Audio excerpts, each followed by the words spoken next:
It is true that ancient civilizations always venerated the sun. The chief god in most pantheons is the sun god. However, Zeitgeist implies here that Jesus, the only begotten Son of God, is an outgrowth of God's Son, S-U-N. God's Son, S-O-N, and Son, S-U-N, are homophones.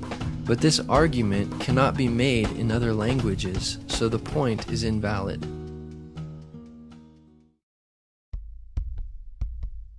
They bring up Horus. This is a far too simplistic representation of the myths surrounding Horus. In reality, there are many versions. There were originally several different gods known by the name Horus. It seems Zeitgeist is trying to make a parallel between Set or Seth and Satan.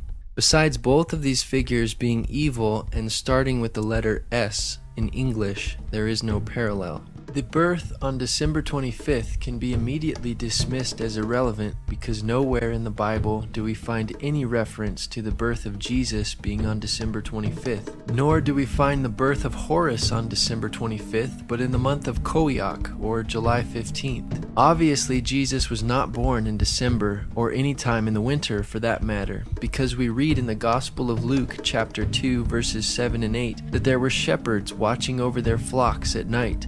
Jesus was most likely born in late spring or early autumn, as most scholars would agree.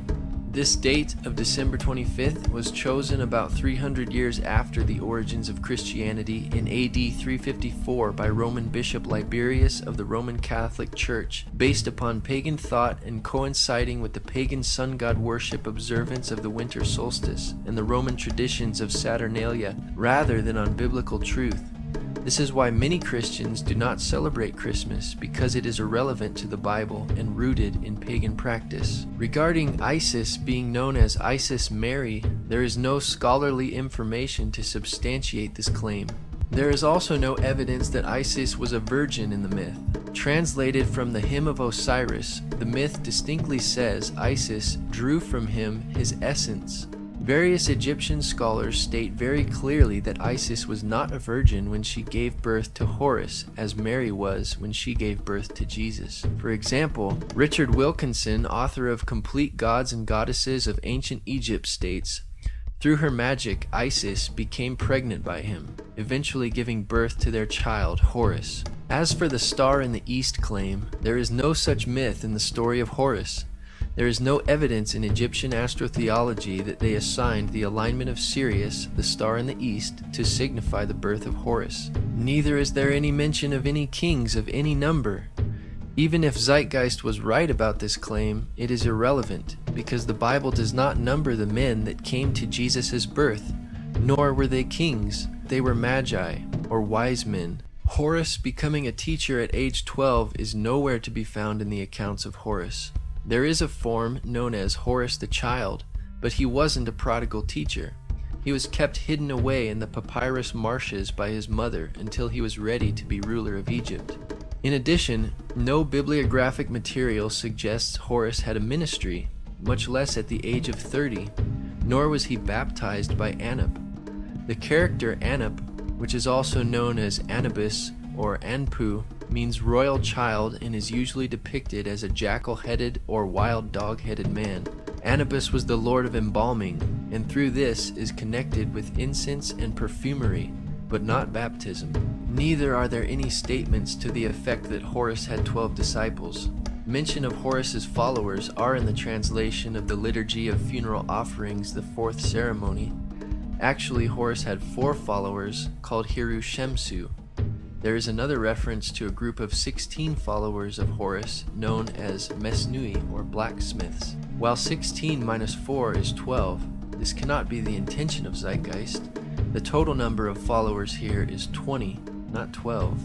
In regard to performing miracles, there was some magic associated with Horus, but this is with Horus the Child, not with Horus the Elder or his adult forms. Horus on the crocodiles was a common manifestation of the importance of Horus in healing ritual. The power of this healing seems to come from his mother, Isis, who is indeed the goddess of immense magical power. It is not unusual, though, to find reference to miracles in reading any ancient or modern-day literature. Nevertheless, we do not find one miracle that Jesus did in the Horus story. Horus did not walk on water, as the narrator claimed, but was thrown into the water. There is also no evidence for these names of Horus in the mythical accounts.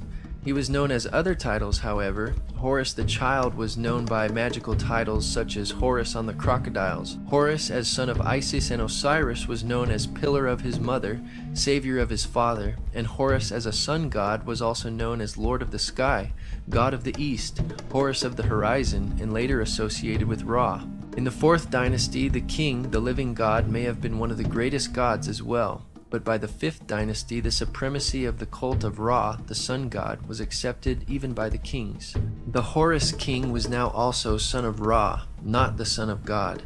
None of the titles for Horus listed in Zeitgeist are recognized by any Egyptologist. Horus was not crucified, buried for 3 days, or resurrected for that matter. In some versions, Horus had one or both of his eyes injured, but he was not killed, and it was his father Osiris who was killed, dismembered, reconstituted, and revived by Isis, his magical mother. Furthermore, death by crucifixion was not invented until long after the origins of the myths of Horus. From the earliest times, the god was depicted as a bird or falcon whose eyes are the sun and the moon, and whose breath is the cooling north wind manifested in different birds and species. Does this look like Jesus? Again, there is no primary Egyptian records prior to the New Testament to support the resemblances of Jesus and Horus. Next is Attis. Concerning the virgin birth claim, the Olympian gods, or Zeus, cut off the male organ and cast it away. There grew up from it an almond tree, and when its fruit was ripe, Nana picked an almond and laid it in her bosom.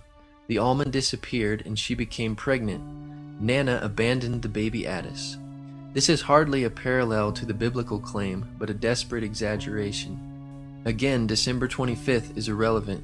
After Attis was tended by a he-goat, Attis fell in love and was not crucified, but castrated himself under a pine tree, which in no sense can be seen as death by crucifixion on a tree or a cross. Then Cybele restored Attis to life. Many critics refer to this as the resurrection of Attis, though there is no mention of a tomb or a 3-day period. Additionally, apologetics author Charlie Campbell states, the alleged resurrection of Attis isn't even mentioned until after 150 AD, long after the time of Jesus. Furthermore, Dr. Walter Burkert, a Greek religion scholar and author, stated, there is no evidence for a resurrected Attis. Even Osiris remains with the dead. As the Princeton theologian J. Gresham Machen points out, the myth contains no account of a resurrection.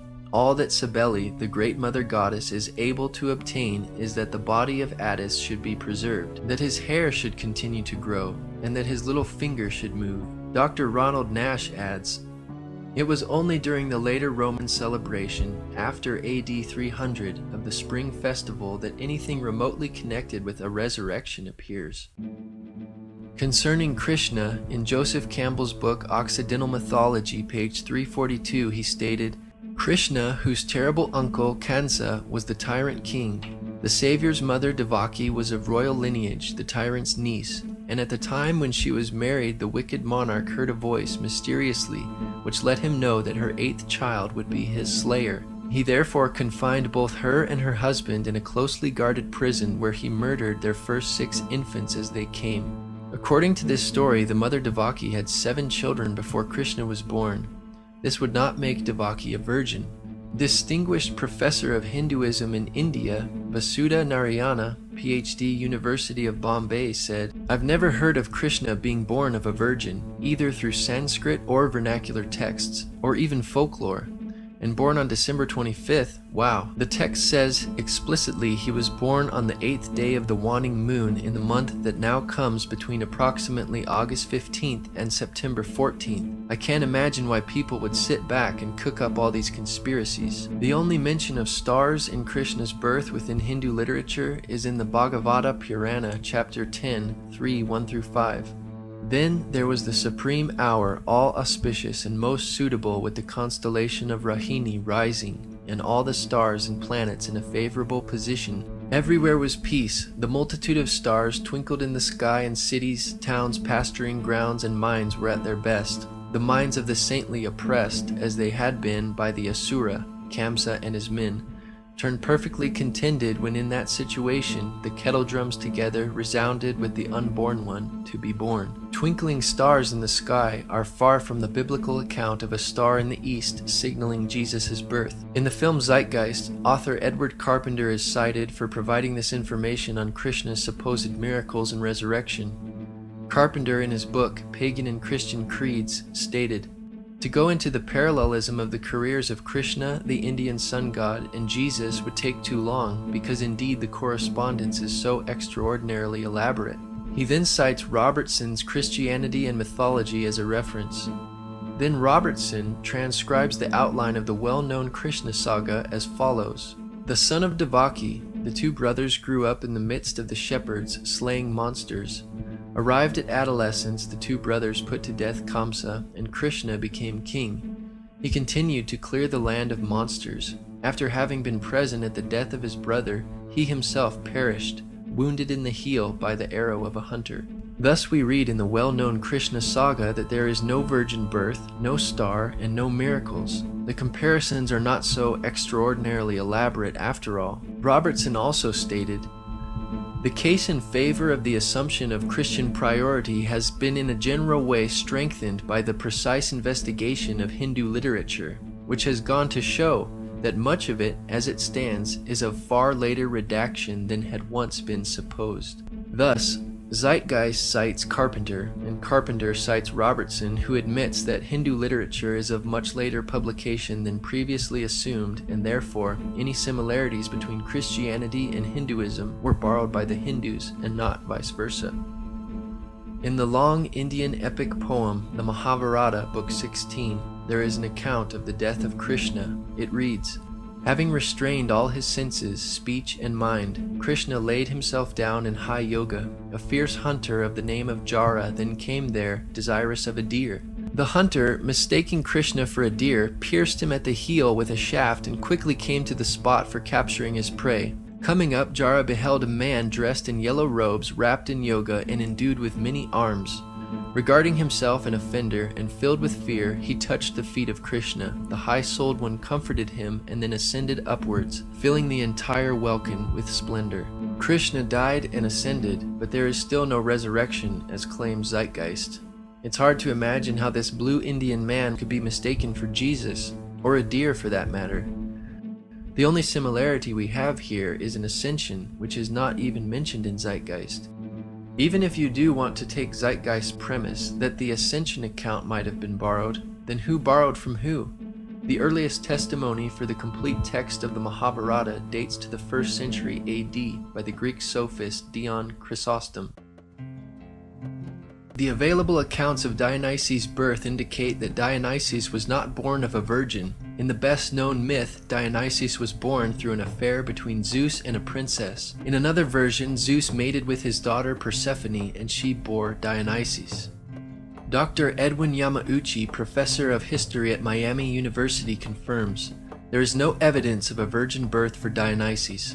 As the story goes, Zeus, disguised as a human, fell in love with the princess Semele, the daughter of Cadmus, and she became pregnant. Also, not only is December 25th irrelevant to Jesus' birth, there is also no reference to Dionysus being born on December 25th in any scholarly literature. Even some of Zeitgeist's sources, Timothy Freke and Peter Gandy, note that Dionysus' birth was celebrated on January 6th by some in Alexandria, which makes it of no relevance for copycat claims. Indeed, Dionysus was a traveling teacher. At any rate, this is a vague similarity that could be found in most ancient and modern literature concerning any figure with a message to share with others.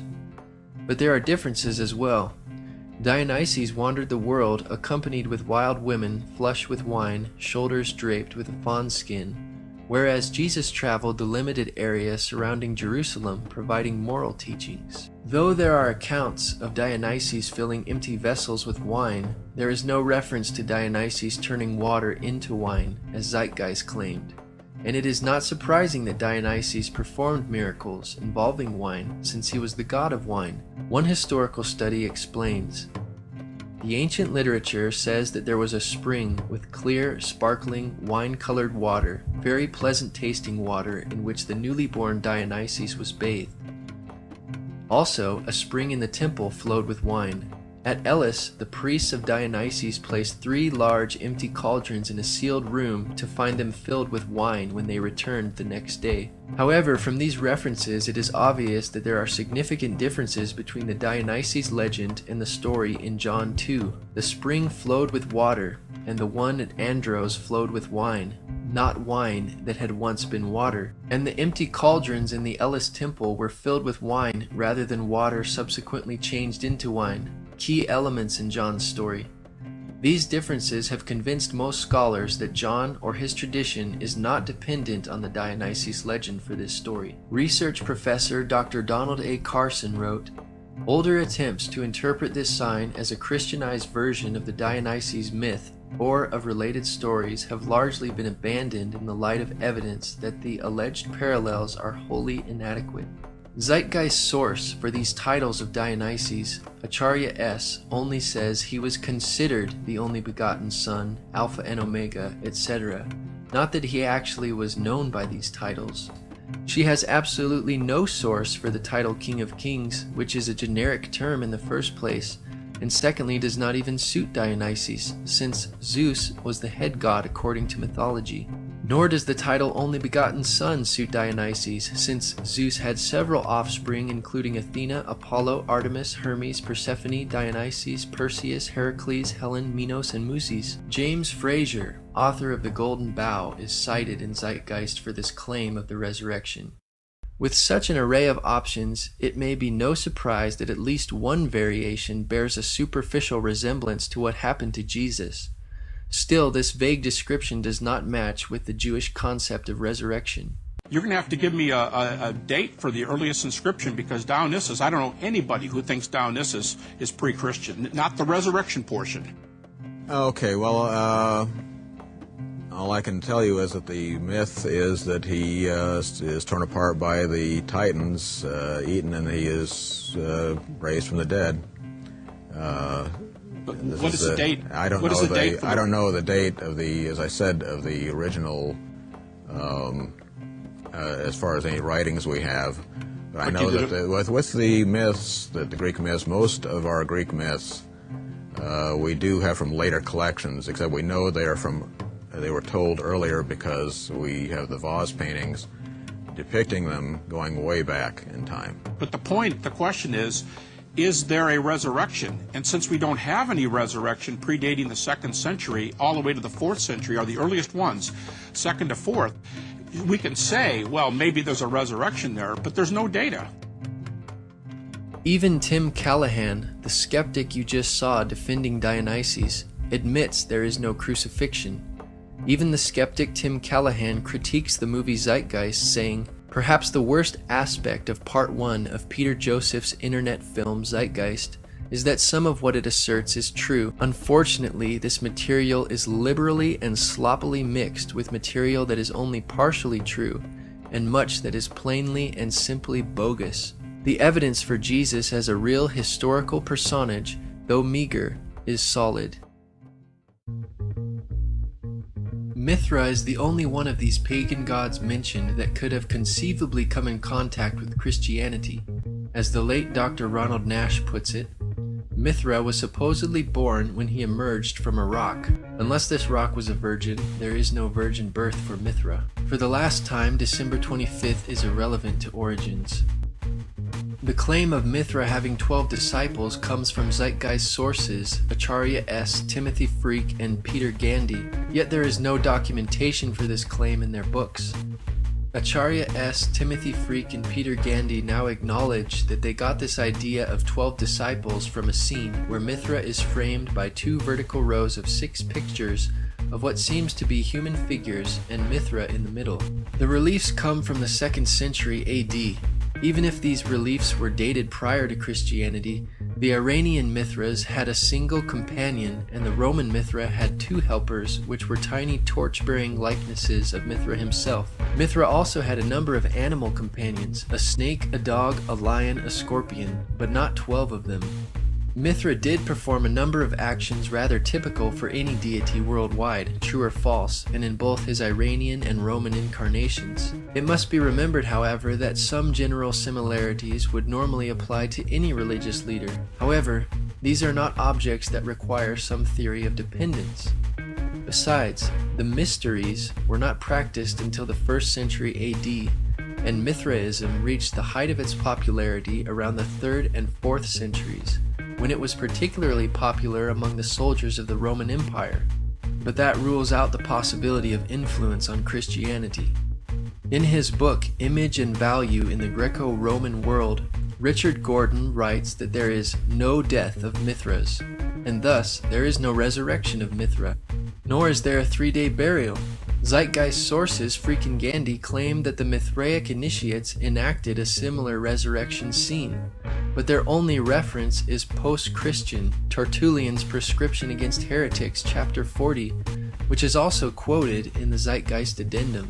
In context, this in no way proves Zeitgeist's point, because Tertullian was explaining how Mithraic practices, which were introduced into Roman culture after Christianity, copied Christianity. Mithraic practices were not even in existence in the 1st century when Christianity began, but they were beginning to emerge in Tertullian's time and apparently copying Christian and Jewish beliefs. The complete passage reads, "The devil, of course, to whom pertain these wiles which pervert the truth, and who by the mystic rites of his idols vies even with the essential portions of the sacraments of God, he too baptizes some. That is, his own believers and faithful followers he promises the putting away of sins by a layer of his own. And, if my memory still serves me, Mithra there, in the kingdom of Satan, sets his mark on the foreheads of his soldiers, celebrates also the oblation of bread, and introduces an image of a resurrection. Therefore, in the very source cited by Zeitgeist and Freemasonry, Mithra celebrates and introduces an image of a resurrection, which can hardly be seen as a resurrection of Mithra, or for Mithraic initiates. Additionally, Tertullian's writing is significantly after the New Testament times. Dr. Ronald Nash affirms, "No claim can be made that Mithras was a dying and rising god. The tide of scholarly opinion has turned dramatically against attempts to make early Christianity dependent on the so-called dying and rising gods of Hellenistic paganism. Any unbiased examination of the evidence shows that such claims must be rejected. Sunday worship only appears in Roman Mithraism, and Acharya S. is apparently assuming that what held true for Roman Mithraism also held true for the Iranian Mithraism, but there is no evidence for this idea. It is therefore unlikely that borrowing occurred, but if there was borrowing, it was the other way around. Though the Bible teaches that Jesus rose from the dead on Sunday, and early Christians considered this the Lord's Day, they not only worshipped him on this day of the week, but every other day as well, as we read in Acts chapter 2, 46 and 47. And the Jews, such as Jesus, worshipped on the Sabbath, or Saturday. In the early 4th century, it was Constantine of the Roman Catholic Church who paganized the meaning of Sunday. His Sunday law of March 7th, AD 321 read, "On the venerable day of the sun, let the magistrates and people residing in the cities rest, and let all workshops be closed." Mithraism could not have influenced the gospel writers because it was not even known to the Roman world at the time of early Christianity. The Encyclopedia Britannica states, "There is little notice of the Persian god Mithra in the Roman world until the beginning of the 2nd century, but from the year AD 136 onward, there are hundreds of dedicatory inscriptions to Mithra. Roman Mithraism was practically a new creation, wrought by a religious genius who may have lived as late as AD 100. We must assume that the pagan gods which Zeitgeist gives examples for are the ones for which they have the best documentation and evidence. As the viewer has seen, the examples given by Zeitgeist are not impressive.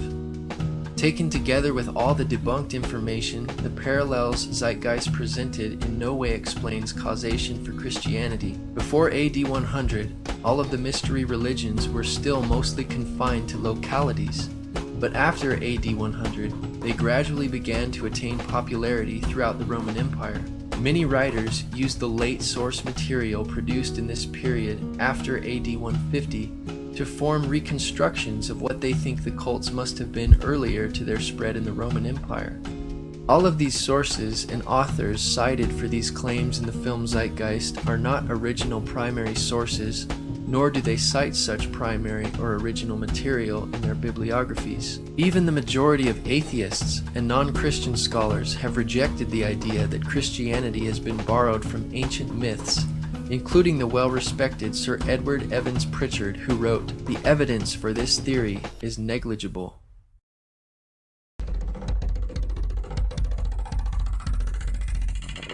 First of all, the birth sequence is completely astrological. The star in the east is Sirius, the brightest star in the night sky, which, on December 24th, aligns with the three brightest stars in Orion's belt. These three bright stars in Orion's belt are called today what they were called in ancient times, the Three Kings. And the Three Kings and the brightest star, Sirius, all point to the place of the sunrise on December 25th. This is why the Three Kings follow the star in the east, in order to locate the sunrise, the birth of the sun. Once again, even if you were to label the three stars in Orion's belt the Three Kings, it would be irrelevant to the Bible, as is December 25th irrelevant. Though the Magi, not kings, presented three gifts, nowhere do the Bible writers make an issue of there being three of them in number. Apparently, it was insignificant to the Gospel writers, and so it is to us as well. This entire astrological premise is problematic. Not only does Sirius align with the three stars in Orion's belt 365 days a year, and not only in December, but they are more or less aligned to the sun for almost all of the winter months. There is nothing at all special about December 25th. In fact, it is by December 25th that Orion is almost totally below the horizon. It would be much more accurate of Zeitgeist if this event was said to happen a month or so earlier. The Virgin Mary is the constellation Virgo, also known as Virgo the Virgin. Virgo in Latin means virgin. Virgo is also referred to as the house of bread, and the representation of Virgo is a virgin holding a sheaf of wheat. This house of bread and its symbol of wheat represents August and September, the time of harvest. In turn, Bethlehem, in fact, literally translates to house of bread. Bethlehem is thus a reference to the constellation Virgo, a place in the sky, not on earth. Bethlehem indeed means house of bread. Nevertheless, there is no basis for concluding that Bethlehem was a fictitious place which was fabricated based upon the constellation Virgo in the sky. The existence of Bethlehem is attested by biblical and extra-biblical sources. First, Old Testament authors prior to the 1st century mention Bethlehem. Also, the Jewish historian Josephus mentions Bethlehem as the location where King David was anointed to be future king of Israel. J.B. Hennessy reports of the archaeological evidence demonstrating that Bethlehem was inhabited during the Iron Age in the 1st century. He recorded, "Perhaps most important has been the isolation in 1969 of the Iron Age tell. The limits of the Iron Age occupation, while not entirely clear, appear to be on the flat surface of the slopes immediately beneath the basilica and to the east. The work was carried out by Israel Archaeological Society. Bethlehem appears to have been a major area of occupation from the Paleolithic period." Former astrologer and author of Spellbound, The Paranormal Seduction of Today's Kids, Marcia Montenegro wrote, "You can't just make a story out of names like Virgo, Leo, Taurus, etc. And why doesn't the story begin with Aries? If it did, then Leo comes before Virgo, yet Leo is supposedly Jesus, the Lion of Judah. It seems it would come after Virgo, not before, in a story." There's another very interesting phenomenon that occurs around December 25th, or the winter solstice. From the summer solstice to the winter solstice, the days become shorter and colder. And from the perspective of the northern hemisphere, the sun appears to move south and get smaller and more scarce. The shortening of the days and the expiration of the crops when approaching the winter solstice symbolize the process of death to the ancients. It was the death of the sun. And by December 22nd, the sun's demise was fully realized, for the sun, having moved south continually for 6 months, makes it to its lowest point in the sky. Here a curious thing occurs. The sun stops moving south, at least perceivably, for 3 days. And during this 3-day pause, the sun resides in the vicinity of the Southern Cross, or Crux, constellation. And after this time, on December 25th, the sun moves 1 degree, this time north, foreshadowing longer days, warmth, and spring. Anybody with a simple astrology program can confirm for themselves that during the lifetime of Jesus, or in any other time for that matter, that when the sun rises, it is nowhere near the Southern Cross. The idea that the sun rises in the Southern Cross constellation is ridiculous. Dr. Noel Swerdlow is professor of astronomy and astrophysics at the University of Chicago. He also specialized in the study of the practice of astronomy in antiquity through the 17th century. He states, that crux, the Southern Cross, was not recognized as a separate constellation in antiquity because, as seen from the Mediterranean, it is low on the southern horizon and is surrounded on 3 sides by the stars of Centaurus, which is a large prominent constellation, and the 4 bright stars of crux are included as stars of Centaurus in Ptolemy's star catalog. It is only when you go farther to the south, so that the crux is higher in the southern sky, that it becomes prominent as a group of stars by itself, so its recognition had to wait until the southern voyages of the 16th century. Thus, the Southern Cross was not even discovered or recognized until the 16th century, long after the 1st century writers of the New Testament. And thus it was said, the Son died on the cross, was dead for 3 days, only to be resurrected or born again. Christians have never said anything like this, that the Son, S-U-N, died on the cross. Maybe Peter Joseph wants us to think ancient religions said this, but they did not either, and there is likewise no reference or source for such a saying. Now, probably the most obvious of all the astrological symbolism around Jesus regards the 12 disciples. They are simply the 12 constellations of the zodiac, which Jesus, being the Son, travels about with. The source for this claim is author and skeptic Acharya S., who alleges the Son's followers or disciples are the 12 signs of the zodiac through which the Son must pass. But Jesus did not pass through his 12 disciples in any fashion similar to the zodiac. If the Bible was based off the zodiac, we would expect to see the similar movement of Jesus through the disciples. Furthermore, the 12 disciples were most certainly assigned by Jesus because of the 12 tribes of Israel, which Zeitgeist also alleges is symbolic of the zodiac. But the book of Genesis was written approximately in 1000 BC and contains the story of the 12 tribes of Israel, which would have occurred even earlier. The division into the 12 zodiacal signs did not occur until the Babylonians made the divisions in the 5th century BC. Therefore, reading astrology into the 12 tribes upon which the apostles of Jesus were based is impossible, because the 12 tribes existed long before the division of the 12 signs of the zodiac. Astronomer J. Pasakoff confirms, the Babylonians divided the zodiac into 12 constellations in the 5th century BC. So the only evidence that remains for this claim is the number 12. If we want to accept their allegations on this, however, we also need to accept that Dunkin' Donuts is owned by an astrologer, since you get a discount when you buy a dozen donuts. Grocery stores are also owned by astrologers, since they sell you eggs by the dozen. Even our legal system must be influenced by astrology, since there are 12 jurors. Unlike fictitious myths and legends associated with astrology, we have much historical evidence that the 12 apostles were indeed real historical people. For example, in 95 AD, Clement wrote, Peter, through unrighteous envy, endured not 1 or 2, but numerous labors, when he had at length suffered martyrdom, departed to the place of glory due to him. In fact, the number 12 is replete throughout the Bible.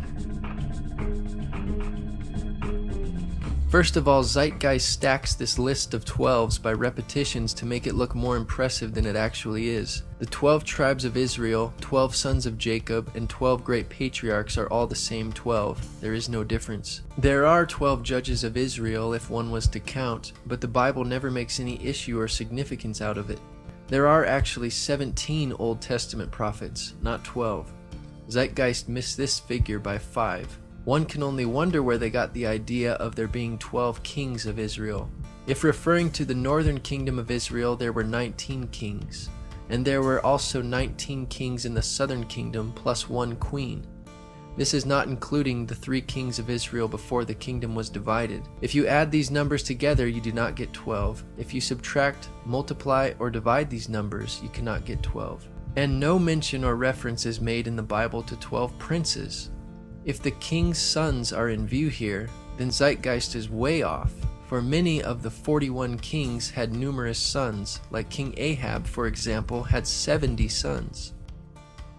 Coming back to the cross of the zodiac, the figurative life of the sun, this was not just an artistic expression or tool to track the sun's movement. It was also a pagan spiritual symbol, the shorthand of which looked like this. This is not a symbol of Christianity. It is a pagan adaptation of the cross of the zodiac. What Zeitgeist refers to as the cross of the zodiac is actually the wheel of the zodiac, which has no relationship to a Roman crucifixion, the way in which Jesus was killed. To extrapolate 2 perpendicular lines from the zodiac wheel and conclude that Romans used this as their motivation to crucify criminals is preposterous. It was not until Christianity became paganized that the cross image came to be thought of as a Christian symbol. Crosses in churches were introduced in AD 431, and the uses of crosses in steeples came about in AD 586. Now, the Bible reflects, broadly speaking, a symbolic movement through 3 ages while foreshadowing a 4th. The first age, they say, is Taurus the bull. In Exodus chapter 32, we read that Aaron and the Israelites made an idol of a golden calf and worshipped it, after which Moses shattered the 2 tablets of the 10 Commandments after seeing the Israelites' idolatry. The Christ conspirators will suggest that the golden calf is the age of Taurus the bull. Where is the documentation for this supposed reality besides page 146 of Acharya S.'s book? The New Testament, written long after the age of Taurus the bull in Jesus' generation, also mentions calves, but this is not convenient for their argument. Second, they say Moses represents the preceding age of Aries the ram. They say that Moses represents the ram and that this is the reason Jews blow the ram's horn. However, Moses is never recorded blowing a ram's horn. Additionally, Moses cannot be identified as a ram by any interpretation within Scripture and does not fit this picture. Even Zeitgeist's own source for this claim, Leopold Wagner, says no such thing. On the page cited of Wagner's book, we read, "The use of the ram's horn at this season is appropriate, since, according to tradition, it was on this first day of Tishri that a ram was offered up instead of Isaac on Mount Moriah." Thus, even Zeitgeist's source states the obvious reality as to why Jews blow the ram's horn today and says nothing of the age of Aries.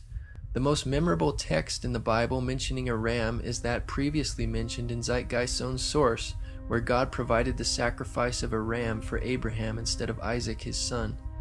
However, this event was generations prior to Moses and would not fit chronologically into Zeitgeist's twisted interpretation of the Bible. The third symbolic age allegedly is the age of Pisces, the 2 fish. They claim that because Jesus fed 5,000 people with bread and 2 fish, and because Jesus befriended 2 fishermen who followed him, that this must be symbolic of the age of Pisces. Actually, 4 of Jesus' disciples were fishermen, not just 2. Though 4 disciples were fishermen, what about other followers of Jesus? Matthew, for instance, was a tax collector. Simon was a zealot. Luke was a physician and historian. Paul was a Pharisee and a tent maker. What is their significance to astrology? They have none. And I think we have all seen the Jesus fish on the back of people's cars. Little do they know what it actually means. It is a pagan astrological symbolism for the sun's kingdom during the age of Pisces. Actually, the fish symbol was an identifying symbol for Christ, which early persecuted Christians used, and it has nothing to do with the age of Pisces. The Greek word ichthus for fish is an acrostic based on the initials of Jesus Christ, Son of God, Savior. Indeed, Jesus fed 5,000 people with 2 fish and 5 loaves of bread, but he later fed 4,000 people with a few fish, or more fish than 2 fish, and 7 loaves of bread. Obviously, Zeitgeist does not quote this event because it does not fit their paradigm. According to Zeitgeist hermeneutic, it could just as easily be called the age of bread, but there is no such thing. Jesus also healed people, gave sight to the blind, raised the dead, walked on water, and cast out demons of people, but there is no astrological ages accompanying these miracles. Besides, fish and fishermen are also mentioned in the Old Testament, which predated Jesus and was prior to the age of Pisces. New Testament stories also refer to a rooster, doves, donkeys, birds, camels, sheep, and goats, yet none of these animals would normally fall under the age of Pisces like fish. In Luke chapter 22 verse 10, Jesus tells his disciples to enter into the city where they will meet a man bearing a pitcher of water. Acharya S. and Zeitgeist claim this is a symbolic foreshadowing of the age of Aquarius, or the water bearer. How the text conveys foreshadowing one cannot say except for Acharya S. Acharya goes farther than Zeitgeist, claiming Jesus was baptized in Aquarius, the water bearer, hinting that Jesus will bring in the age of Aquarius. But the age of Aquarius begins around AD 2150, so how exactly was Jesus baptized in Aquarius? Acharya S. then claims that Jesus became the Good Shepherd and the Lamb in Aries the Ram. Aries, from about 2150 BC to AD 1, which has already been attributed to Moses, is now attributed to Jesus, but has nothing to do with Jesus, just as it had nothing to do with Moses. A lamb is not a ram and has nothing to do with shepherding sheep.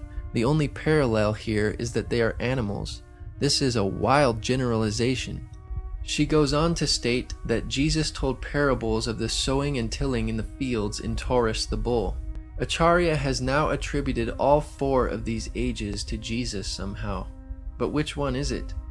To these critics, any mention of bulls is automatically accredited to the age of Taurus, any mention of animals to the age of Aries, any reference to fish to the age of Pisces, and any reference of water to the age of Aquarius. You would think that there would be much less broad and cryptic references if this were the reality and the intention of the writers of the Bible. Jesus told parables and several agricultural metaphors, including fig trees, wheat and tares, sheep and goats, seeds, and many others. But there is no supposed symbolic age for these parables. Obviously, Bible stories will abound with fish, because fish were the most common source of protein near the Sea of Galilee. Now, we have all heard about the end times and the end of the world. The cartoonish depictions in the book of Revelation aside, the main source of this idea comes from Matthew 28:20, where Jesus says, "I will be with you even to the end of the world." However, in the King James Version, world is a mistranslation, among many mistranslations. The actual word being used is eon, which means age. I will be with you even to the end of the age, which is true, as Jesus' solar Piscean personification will end when the sun enters the age of Aquarius. The entire concept of end times and the end of the world is a misinterpreted astrological allegory. Let's tell that to the approximately 100 million people in America who believe the end of the world is coming. Peter Joseph alleges that the main source for the Christian idea of the end of the world comes from Matthew 28:20, but this passage has nothing to do with Christian views of the end of the world. Rather, a complete thematic treatment of the passages concerning the end of the world make up most Christian views, which, for the most part, agree that Jesus will return as a thief in the night in flaming fire, taking vengeance on those that don't know God, and the earth will be burned up. Indeed, the word world in the King James Bible is translated to aeon in the Greek, or age. This word means forever, an unbroken age, perpetuity of time or eternity. Jesus was not referring to any astrological age like Aquarius or Pisces. He was referring to the end of the world or the end of the times as we know it. The Greek word aeon was used again by Jesus in reference to the end of the world when he said, "The harvest is the end of the world," or aeon, and the reapers are the angels. In Luke chapter 1 verse 70, Jesus refers to God's holy prophets which have been since the world or aeon began. God's prophets, such as Moses, did not live in the astrological age of Pisces as Jesus, yet Jesus includes them in this passage. It is obvious Jesus is not referring to an astrological age here. Paul stated in Romans 12:2, "Do not be conformed to this world or aeon, but be transformed by the renewing of your mind." Again, he is referring to time since the world began until it ends. The Bible also says, "The world or aeon passes away, and the lust thereof, but he that does the will of God abides forever." The amount of time it takes for the procession to go through all 12 signs is roughly 25,765 years. This is also called the Great Year, and ancient societies were very aware of this.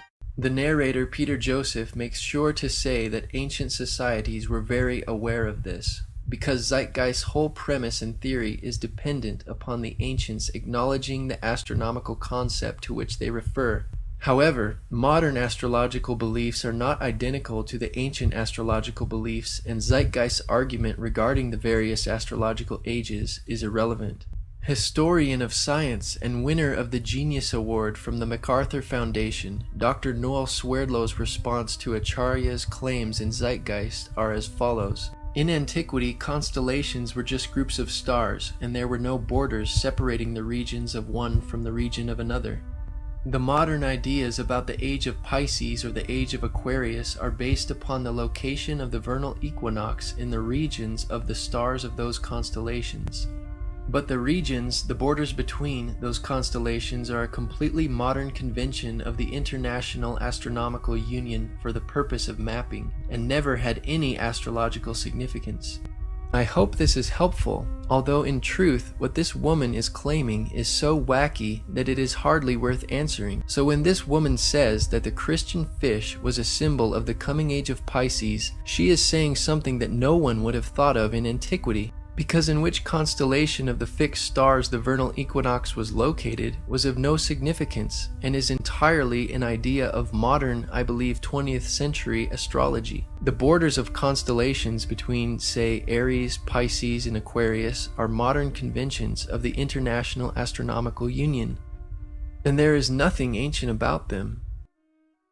The Bible is nothing more than an astrotheological literary hybrid, just like nearly all religious myths before it. Most people with a basic knowledge of the Bible would immediately see the fallacies and contradictions in these arguments. For example, the Bible and Jesus are clearly not hidden allegorical prescriptions for sun and star worship, because in Genesis chapter 1, God created the sun, moon, and stars.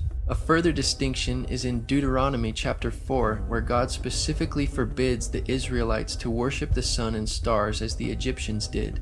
Through the prophet Isaiah, God mockingly asked if the stargazers could actually protect those who follow them from the real power and maker of the universe. In the book of the prophet Ezekiel, God showed to Ezekiel in a vision 25 men of Judah in the inner court of the temple worshiping the sun rather than God. God considered this an abomination. Additionally, in 2 Kings chapter 23 verse 5, the priests who burned incense to the sun, to the moon, and to the planets were called idolatrous priests. Not one of these scriptures are referenced in Zeitgeist, because it would destroy their argument, distinguishing clearly between the celestial bodies and the creator of them. The origin of Christianity arose out of Judaism, which denounced these practices all throughout the Old Testament. In the Old Testament, there is the story of Joseph. Joseph was a prototype for Jesus. Joseph was born of a miracle birth. Jesus was born of a miracle birth. Joseph was of 12 brothers. Jesus had 12 disciples.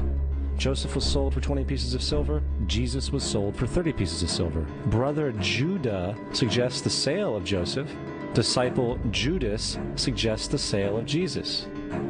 Joseph began his work at the age of 30. Jesus began his work at the age of 30. The parallels go on and on. Here, Zeitgeist's case is very misleading. Though God opened Rachel's womb, it's difficult to consider the birth of Joseph a miracle birth like that of Jesus, who was divine and born of a virgin. Indeed, Jesus had 12 disciples, but Joseph only had 11 brothers. There is no parallel. Though Judas suggested the sale of Joseph, it was Midianite merchantmen that sold Joseph to the Ishmaelites as a slave. Jesus, on the other hand, was not sold, but betrayed by Judas, who was paid 30 pieces of silver by the Jews. Jesus did begin his ministry at age 30, But Joseph began his prophetic ministry receiving dreams from God at age 17. The age 30 for Joseph is mentioned in Genesis, but the Bible simply says, Joseph was 30 years old when he stood before Pharaoh, king of Egypt. And Joseph went out from the presence of Pharaoh and went throughout all the land of Egypt. Aside from Zeitgeist parallels being inaccurate, the simple fact that there are parallels between Jesus and other people in the Bible like Joseph does not make either of them fictional. Inscribed about 3,500 years ago on the walls at the Temple of Luxor in Egypt are images of the Annunciation, the miracle conception, the birth, and the adoration of Horus. The images begin with Thoth announcing to the virgin Isis that she will conceive Horus, then Neph, the Holy Ghost, impregnating the virgin, and then the virgin birth and the adoration. This is exactly the story of Jesus' miracle conception. This is taken directly out of the pages of The Christ Conspiracy by Acharya S. However, Richard C. Carrier responded, "Since I am an atheist, and since I have formal experience in ancient history, the following should hold some authority with skeptics. The Luxor inscription does not depict impregnation by a spirit, but involves very real sex, and the woman involved is the mythical queen of Egypt in an archetypal sense, not Isis per se. Several things are very clear from the written narrative. The adoration scene only involves important state officials, not kings or magi. Understanding their background and cultural and historical context is helpful and necessary, but it doesn't lead to any plagiaristic scandal of the sort Acharya S. wants there to be." In regard to the inscription and Zeitgeist interpretation, researcher Keith Thompson contacted John Baines, professor of Egyptology at Oxford University, who stated, "The reliefs you mentioned show the conception and birth of the future king after the creator god. Amun-Ra has taken on the form of the existing king to impregnate the queen. There are links, but they are very far apart. Your source is a very long way off that, and several of the statements it makes are wrong." Dr. Janet Johnson, professor of Egyptology at the University of Chicago, stated, "The scene showing the god Amun visiting the queen mother to impregnate her with the future ruler, in this case Queen Hatshepsut, a Christian interpretation just doesn't work." When contacted about the film Zeitgeist, Victor Blunden of Universities of Manchester and Liverpool and of Ancient Egypt magazine said, "I have heard mention of this film before, and though I haven't seen it myself, I understand that it contains many misinterpretations and distortions of the actual Egyptian textual and relief material to get its message across. Egyptian kings were believed to be semi-divine beings, the son of an Egyptian god by a human mother. Thus the relief refers to the king Amenophis III and not to Horus, though kings could sometimes be said to be the incarnation of the gods, due to another Egyptian myth. This is where the confusion may have come in. The reliefs actually refer to the conception of the king, showing he was born of a human mother, the queen of Egypt, by the god Amun. It was not seen as an immaculate conception, as the queen was impregnated by the god Amun. This is not the virgin Isis, but the queen of Egypt depicted, and by this time she was not a virgin as she had sex. The second scene clearly shows a pregnant Queen Matumwiya standing between the two Egyptian gods. The scene generally shows the baby infant being presented to the other Egyptian gods and finally being presented to the god Amun, who acknowledges that the child is his true son. Thus the interpretation of this scene by the film Zeitgeist appears totally wrong, as it imposes Christian values interpretations on a typical scene showing the divine conception of an Egyptian king. The god Horus is not mentioned here. Isis is not depicted as far as I can see. There are no three kings or magi bearing gifts, which is total fabrication and quite out of context in the Egyptian myth. Scholars disagree with Zeitgeist, which in this case quotes Gerald Massey as their source, a self-taught Egyptologist and practicing druid. Zeitgeist flashes a long list of quote-unquote staggering claims faster than the viewer can even read them all. If the movie is slowed down, however, we notice that many of these claims were mentioned earlier and thoroughly refuted in the Horus section. Not only are most of these similarities wild conjectures, Many of them are not even in the Bible. Actually, the list appears exactly as seen in Zeitgeist with no sources whatsoever in the appendix of Gerald Massey's book, Ancient Egypt, The Light of the World. For example, they say, the two mothers of child Horus, who were sisters, equals the two mothers of child Jesus, who were sisters. Nowhere does the Bible even allege that Jesus had two mothers. Zeitgeist and Massey claim that Joseph, Mary, and Jesus are said to be the Christian Holy Trinity, but the Bible very clearly speaks of the Father, Son, and Holy Spirit as the Holy Trinity. There is also references completely foreign to the Bible, such as a scribe named Hermas, Jesus as the bearded Sophia, Charis, the female Christ, and Jesus speaking brutally to his mother. They say there are 7 gifts of the Holy Spirit. Actually, there are more than 7 in the Bible. Then they mention the 7 doves of the Holy Spirit, which is also completely alien to the Bible. Not only are these Egyptian Christian parallels far-fetched, but many of them are not even found in the Bible. The concept of the Great Flood is ubiquitous throughout the ancient world, with over 200 cited claims in different periods and times. However, one need look no further for a pre-Christian source than the Epic of Gilgamesh, written in 2600 BC. This story talks of a great flood commanded by God, an ark with saved animals upon it, and even the release and return of a dove, all held in common with the biblical story, among many other similarities. The many similarities between the flood account in the Epic of Gilgamesh and the biblical account in Genesis point to a common source, but there are also significant differences. While Moses lived long after the flood and wrote Genesis around 1450 to 1410 BC, he was acting as the editor of much older sources. Unlike the Epic of Gilgamesh, God gave Noah specific instructions mentioning real historical landmarks in Genesis 10:19. Many cultures throughout history have repeated the concept of a great flood. In the Genesis account, God gives Noah specific dimensions for the building of the ark. And this is the fashion which thou shalt make it of. The length of the ark shall be 300 cubits, the breadth of it 50 cubits, and the height of it 30 cubits. According to David Collins, a naval architect, not even a 210-knot wind, 3 times hurricane force, could overcome this structure which God commanded Noah to build. Contrast this to the boat in the Epic of Gilgamesh, which was a huge cube. The Epic of Gilgamesh reads, 10 dozen cubits the height of each of her walls, 10 dozen cubits each edge of the square deck. I laid out the shape of her sides and joined her together. I provided her with 6 decks, dividing her thus into 7 parts. It's difficult to imagine of a more ridiculous design for a ship. When examined with greater scrutiny, the worldwide flood legends, such as the Epic of Gilgamesh, do not compare to the historical Genesis account. Far from disproving the biblical account of the flood, the parallels between the Epic of Gilgamesh and the flood account in Genesis, along with many other parallels, history, lend credibility to the fact that a massive flood occurred just as the Bible describes, and other cultures have preserved the fact that there was indeed a great flood, as the Bible says. And then there is the plagiarized story of Moses.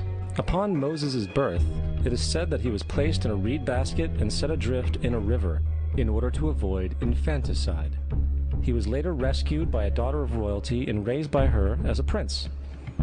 This baby in a basket story was lifted directly from the myth of Sargon of Akkad of around 2250 BC. Sargon was born, placed in a reed basket in order to avoid infanticide, and set adrift in a river. He was in turn rescued and raised by Aki, a royal midwife.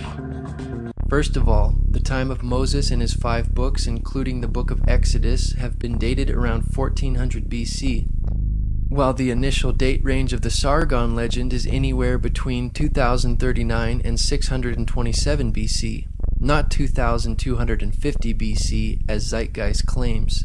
Brian Lewis's The Sargon Legend, published from the American Schools of Oriental Research, said that the Sargon story lacks any obvious grammatical, lexicographical, or philological feature that would allow a precise dating. Lewis offers the suggestion that the story was written in the reign of Sargon II, a much later king who was possibly a usurper to legitimate his own rule. In favor of a late date of the Sargon story are Neo-Assyrian orthographic forms, idiomatic expressions attested only in a later period, and the mention of cutting roads with bronze or copper picks. In any event, there is no satisfactory reason to propose borrowing or fictionalization in either direction. Moses is known as the lawgiver, the giver of the Ten Commandments, the Mosaic Law. However, the idea of a law being passed from God to a prophet up on a mountain is also a very old motif. Moses is just another lawgiver in a long line of lawgivers in mythological history. In India, Manu was the great lawgiver. In Crete, Minos ascended Mount Dicta, where Zeus gave him the sacred laws, while in Egypt there was Meses, who carried stone tablets and upon them the laws of God were written. Acharya S is our source that notes the similarities between Moses, Manu, Minos, and Meses. As usual, these claims cannot be supported by credible or primary sources. Acharya's source is Deceptions and Myths of the Bible by Lloyd Graham, published in 1991. This book is also a terrible reference which has no original source material. Even skeptic author Michael Lido, who originally used Graham's book, agrees. Graham's Deceptions and Myths of the Bible, I will concede, is a terrible source. Once I discovered how bad the source was, I had to edit the book prior to publishing. Regarding the Meses and Moses connection, the skeptic author Michael Lido says, I will not argue the Meses story. I do not like it myself. And as far as the Ten Commandments, they are taken outright from spell 125 in the Egyptian Book of the Dead. Spell 125, the earliest collection, dates from 1580 to 1350 BC. It is therefore reasonable to suggest that the Ten Commandments predate spell 125, given that the Pentateuch has been dated to belong to approximately 1400 BC. However, plagiarism cannot be proven in either direction. Perhaps it would be more relevant to note the major differences between the two. The Ten Commandments represent a concise, positive instruction from God to man and the life he should lead.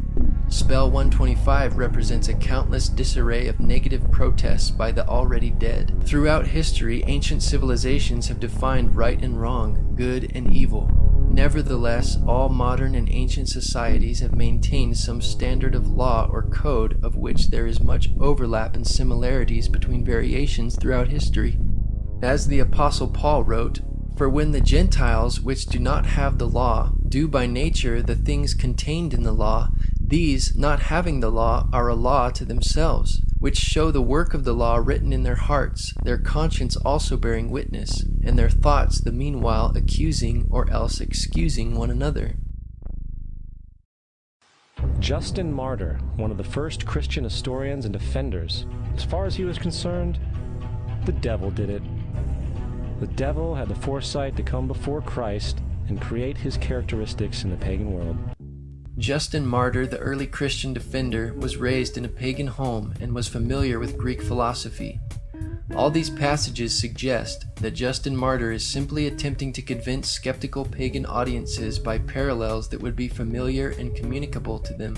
He was also attempting to convince the Roman emperor that Christian teachings and claims were not that different from other religions that enjoyed Rome's protection, while Christians were being persecuted and killed for their beliefs. J. Gresham Machen, a New Testament professor at Princeton Theological Seminary, stated, When Justin Martyr refers to the birth of Perseus as a birth from or through a virgin, he is going beyond what the pagan sources contained. There seems to be no clear evidence that pagan sources used the word virgin as referring to mothers of heroes, mythical or historical, who were represented as being begotten by the gods. Zeitgeist claims that the devil had the foresight to come before Christ and create these characteristics in the pagan world is yet another obvious misinterpretation of the text. Justin Martyr wrote, From what has been already said, you can understand how the devils, in imitation of what was said by Moses, asserted that Proserpine was the daughter of Jupiter, and instigated the people to set up an image of her under the name of Korah. For as we wrote above, Moses said, In the beginning God made the heaven and the earth, And the earth was without form and unfurnished, and the Spirit of God moved upon the face of the waters. In imitation, therefore, of what is here said of the Spirit of God moving on the waters, they said that Proserpine, or Coral, was the daughter of Jupiter, and in like manner also they craftily feigned that Minerva was the daughter of Jupiter, not by sexual union, but, knowing that God conceived and made the world by the Word, they say that Minerva is the first conception, which we consider to be very absurd, bringing forward the form of the conception in a female shape. Hence, Justin did not argue that demons or the devil copied Christian beliefs beforehand, as Zeitgeist claims. Rather, they copied the older Jewish beliefs and prophecies about Jesus found in the Old Testament. In another place, Justin says, "And these things were said both among the Greeks and among all nations, where they, the demons, heard the prophets foretelling that Christ would specially be believed in, but that in hearing what was said by the prophets, they did not accurately understand it, but imitated what was said of our Christ. Like men who are in error, we will make plain." If Zeitgeist wants to cite Justin Martyr as an historical reference, it cannot be denied that Justin knew these parallels were hardly parallels at all, because he affirms that the greatest distinction of Jesus, his crucifixion, was not copied by the pagan myths, as Zeitgeist alleges. He said, "But in no instance, not even in any of those called sons of Jupiter, Zeus, did they imitate the being crucified, for it was not understood by them, all the things said of it having been put symbolically." Justin also notes that no proof is offered for the Greek gods because they were mythical, but Jesus was a historical person. He says, "But those who hand down the myths which the poets have made adduce no proof to the youths who learn them, and we proceed to demonstrate that they have been uttered by the influence of the wicked demons to deceive and lead astray the human race." Furthermore, is there any non-biblical historical evidence of any person living with the name Jesus, the son of Mary, who traveled about with 12 followers, healing people and the like? There are numerous historians who lived in and around the Mediterranean, either during or soon after the assumed life of Jesus. How many of these historians document this figure? Not one. However, to be fair, that doesn't mean defenders of the historical Jesus haven't claimed the contrary. 4 historians are typically referenced to justify Jesus' existence. Pliny the Younger, Suetonius, and Tacitus are the first 3. Unlike these mythical deities, the documentation for a historical Jesus is actually more compelling than the documentation for other ancient figures like Confucius and Buddha. Peter Joseph makes several false statements here. First of all, none of these historians mentioned were defenders of the historical Jesus. They were secular or non-Christian sources. In consideration of the lack of attention paid by the ancient Greco-Roman world to the humble beginnings of Christianity and Jesus being a Jewish figure in a remote location on the eastern frontier of the Roman Empire, and was therefore of little interest to the Roman historians writing Roman literature, there is a considerable amount of historical evidence that confirms his existence. There are not just 4 historical references for Jesus' existence, as Zeitgeist boldly alleges, but in fact, 42 authors mention Jesus within 150 years of his life. On the contrary, only 10 authors mention Tiberius Caesar, the Roman emperor during Jesus' ministry within 150 years of his life. If liberal scholars applied the same arbitrary standard of rejection of historical evidence to other ancient historical personages besides Jesus, such as Julius Caesar or Alexander the Great, they would be forced to reject all history as myth. It is for this reason the brilliant historian F.F. Bruce wrote, "The historicity of Christ is as axiomatic for an unbiased historian as the historicity of Julius Caesar." Tacitus was governor of Asia in AD 112 and was known as the greatest historian of ancient Rome. In his Annals of Imperial Rome, Tacitus wrote about Emperor Nero's persecution of the Christians. He says, "To suppress therefore the common rumor, Nero procured others to be accused, and inflicted exquisite punishments upon those people who were in abhorrence for their crimes, and were commonly known as Christians. They had their denomination from Christus, Christ, who in the reign of Tiberius was put to death as a criminal by the procurator Pontius Pilate." This pernicious superstition, though checked for a while, broke out again and spread not only over Judea, the source of this evil, but reached the city Rome also. Each one of their entries consists of only a few sentences at best, and only refer to Christus or the Christ, which in fact is not a name but a title. It means the Anointed One. Zeitgeist disregards Tacitus's reference to Jesus based on the title Christus. But how many Christs were there who were crucified under Pontius Pilate? This witness directly corresponds to the gospel record of Jesus. Christus was Greek for Christ.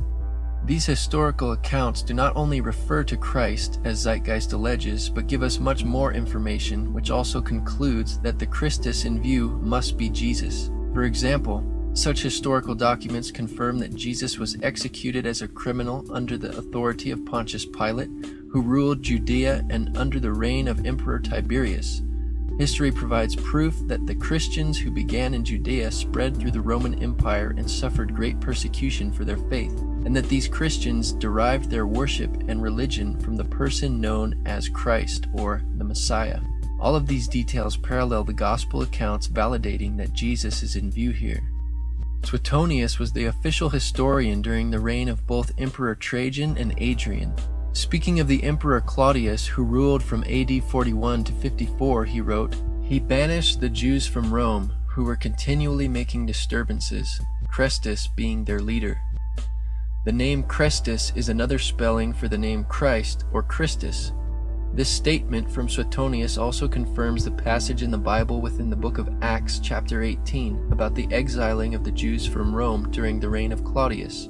Suetonius also recounts that punishment by Nero was inflicted on the Christians, a class of men given to a new mischievous superstition.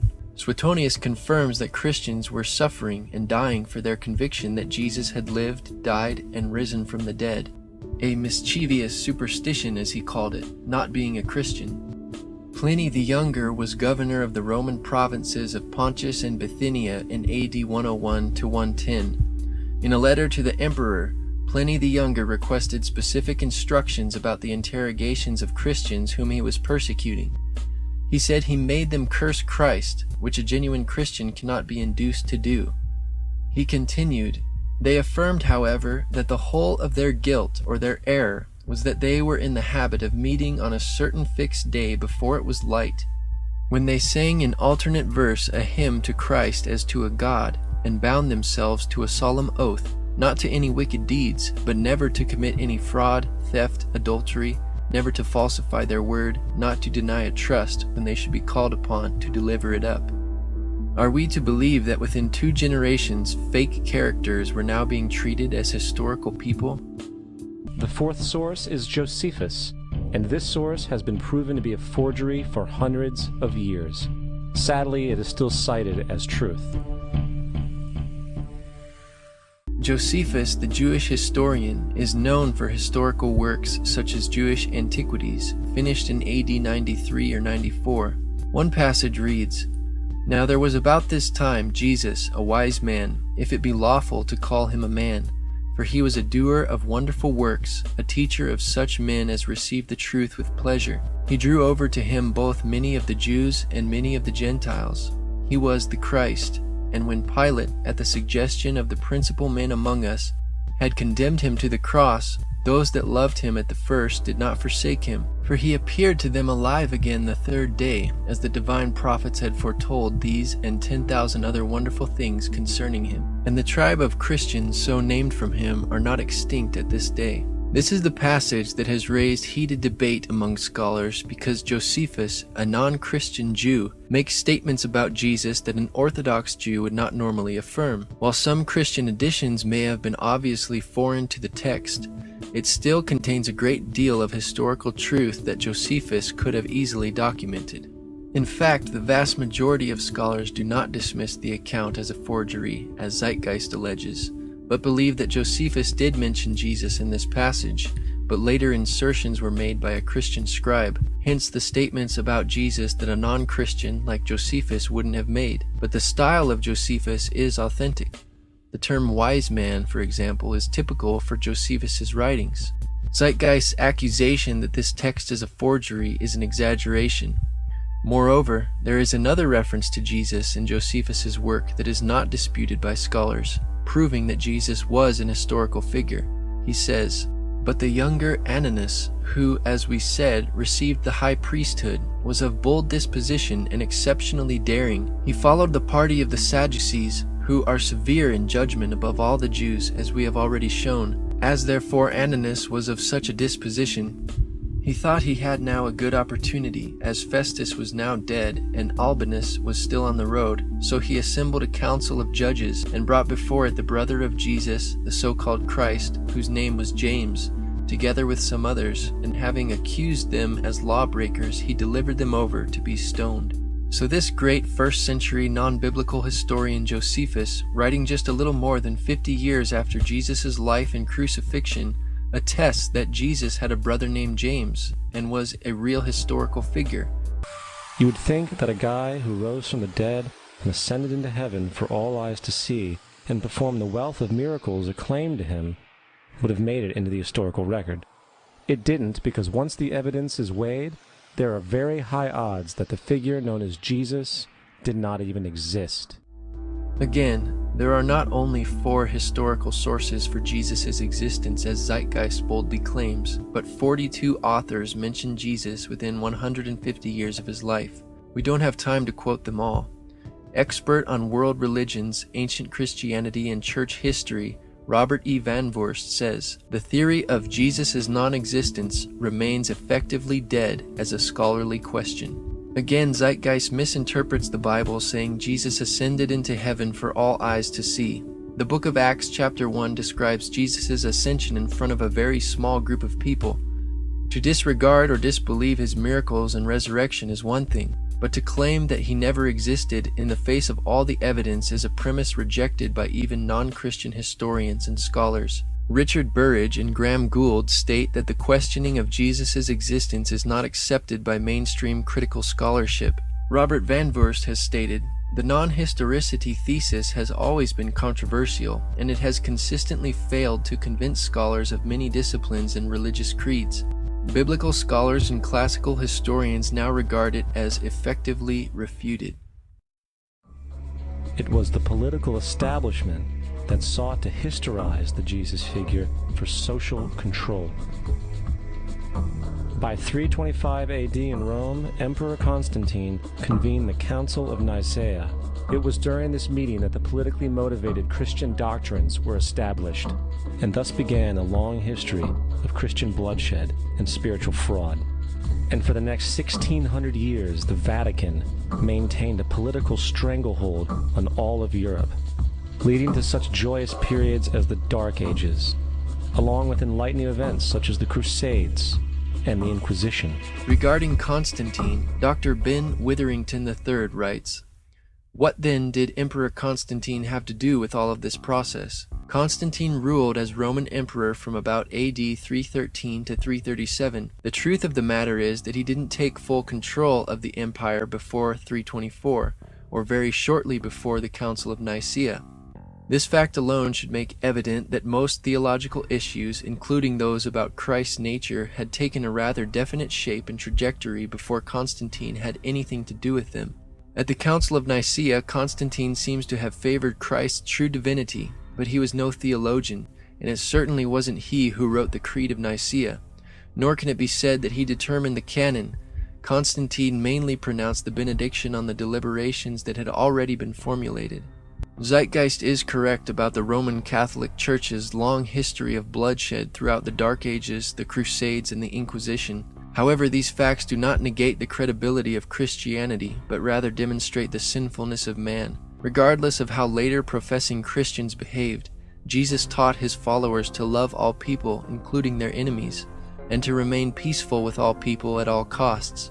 Violence, bloodshed, and spiritual fraud in the name of Jesus does not come from the Bible, nor does the New Testament condone such events. Anybody who reads the New Testament for themselves will see that violent Christians live contrary to what the Bible teaches, and are therefore not followers of Jesus at all.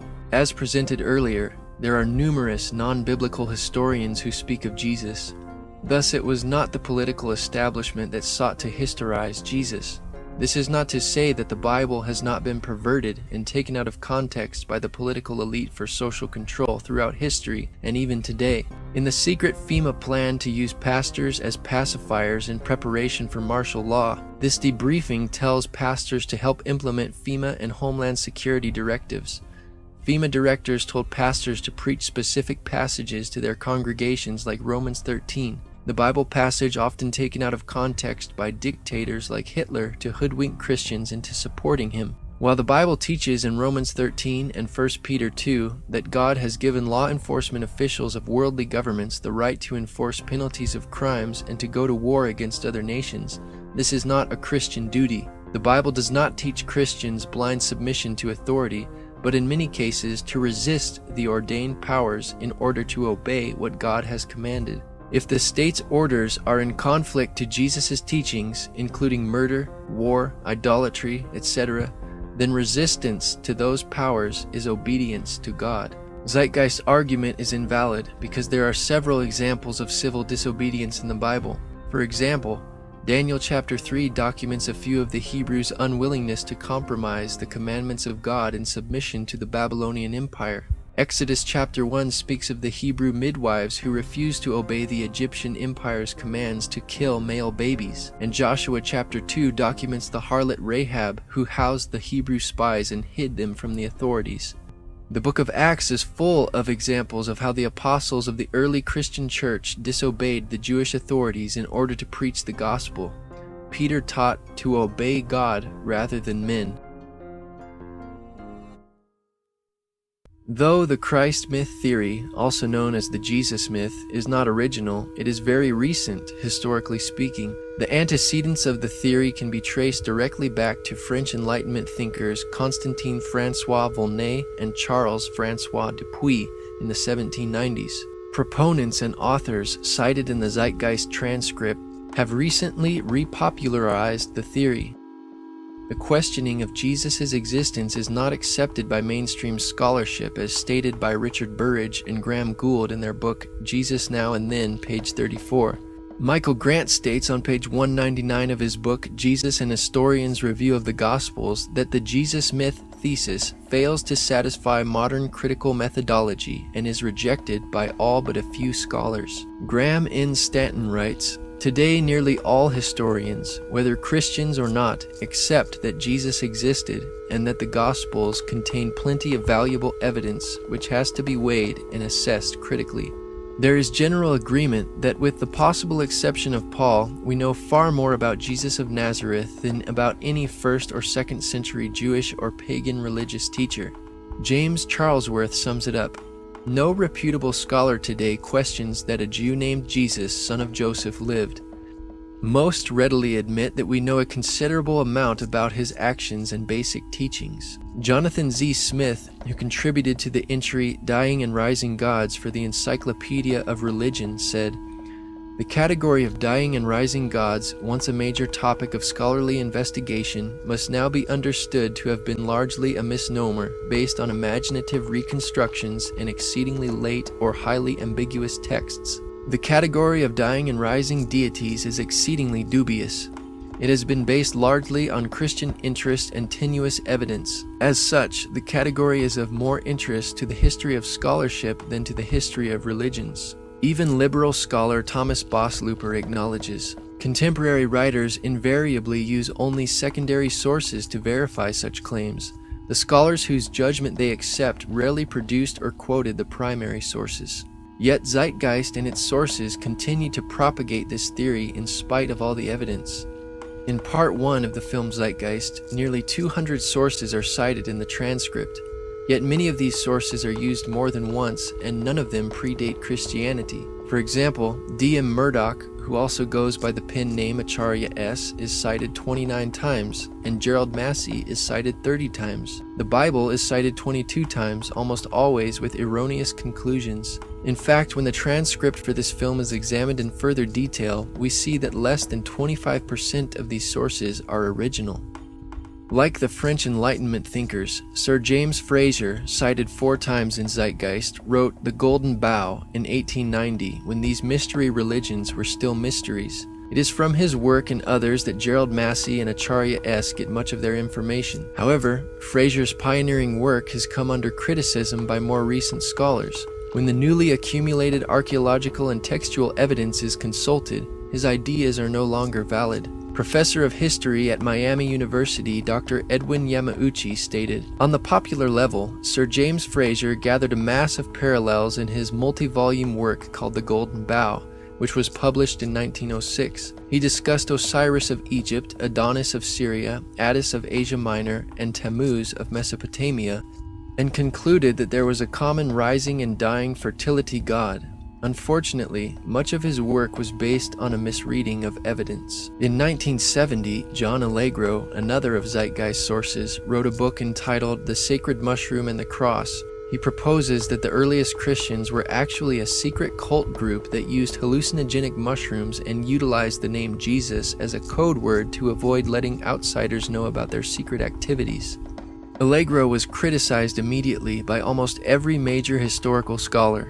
The Times newspaper of London printed a letter signed by 15 scholars in the Semitic languages who dismissed his conclusions, stating that it was not based on any philological or other evidence that they can regard as scholarly. And what about this amulet of Dionysus as a crucified figure pictured and dated 500 BC in Zeitgeist? Timothy Freak and Peter Gandy, cited 7 times in the film, feature a picture of the amulet on the cover of their book, The Jesus Mysteries. The Zeitgeist claim that this amulet dates back to 500 BC is a lie. Actually, the amulet dates centuries after the 1st century AD, after the establishment of Christianity. One researcher, James Hannum, documented, "Although it features on the cover of the Jesus Mysteries, Timothy Freak and Peter Gandy are actually quite circumspect about the amulet in the text. I emailed them to ask in which book they had found it.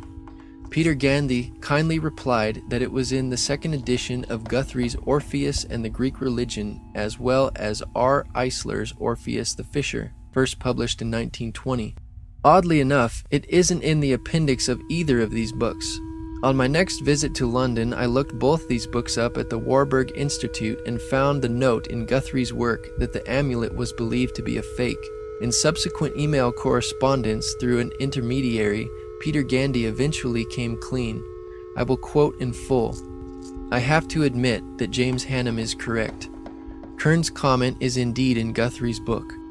In sum, not only is the amulet shown in the film Zeitgeist and on the cover of the Jesus Mysteries a fake, but at least one author of the book knew it was a fake and kept quiet about it until now. This displays the dishonesty of Zeitgeist's Freak and Gandy, discrediting their researching abilities." First, let me say something about Freak and Gandy's book. I do not recommend that book. I would prefer that no one ever read it. It's only marginally better than Percy Graves' work. Their research is on key parts it's shoddy, and their source citations minimal, problematic. There's no way to know when they've gotten something right or wrong without redoing all their research, which makes their book useless. And that's the same complaint I had against Graves' book. To figure out what's in there that's even correct, you have to completely redo the whole work, and why even read the book if you're just going to do all the work yourself anyway? Edward Carpenter is cited 8 times, but is hardly a qualified expert in our current inquiry, but was a socialist poet, philosopher, and early gay activist in the late 1800s. Thomas Doane is cited 19 times in Zeitgeist for his work Bible Myths and Parallels in Other Religions. One researcher responds, in chapter 28, page 282 of Doane's book, he asserts the things you mention about the parallels between Jesus and Krishna, or Krishna, as he spells it. He gives the appearance of documenting his assertions about Krishna being crucified and resurrected, for example, in extensive footnotes. But when you check out the footnotes, each one refers not to an original document for its basis, but to another chapter in the same book. In the case of the critical for Christian's assertion, The Resurrection, chapter 23, he then documents his statements about Krishna on page 215 in yet another footnote, this time again not to original documents of any kind, but to other scholars' books, Higgins' Anacalypsis and Asiatic Researches. I was able to find the Asiatic Researches and could only find one sentence there in which the author unknown simply referred, almost as a passing thought, to Krishna having died and returned to his heavenly seat. What kind of argument, much less evidence or proof, is that? Clearly, Doan is making wild and imaginative assertions here. Acharya S., author of The Christ Conspiracy, was the consultant for Zeitgeist. However, when one examines Acharya's bibliographical material, it is proven to be a ripoff from the material from earlier authors cited in the Zeitgeist transcript. Some of Acharya's most cited material comes from The World's 16 Crucified Saviors by Percy Graves. Any allegations of 16 other saviors who all resemble the same characteristics of Jesus is most likely based on this book. However, this book is an unreliable source. Even atheist Richard Carrier criticized, "The World's 16 Crucified Saviors is unreliable, but no comprehensive critique exists." Most scholars immediately recognize many of his findings as unsupported and dismiss Graves as useless. After all, a scholar who rarely cites a source isn't useful to have as a reference even if he is right. In response to the lengthy and detailed refutations of Zeitgeist, Acharya S. has recently responded in a short 10-minute internet commercial for her books. We will analyze some of her ideas which have not been previously discussed in this film. Why is the information in Zeitgeist Part 1 not widely known? In the first place, because of blasphemy and heresy laws, in the not-too-distant past, people could lose their jobs, friends, families, or even lives for merely questioning Christian dogma, which caused many people to remain silent on these issues. Here is Acharya's first excuse for not having any evidence for her facts. Yet Acharya does not even present any evidence for her excuse of not having any evidence.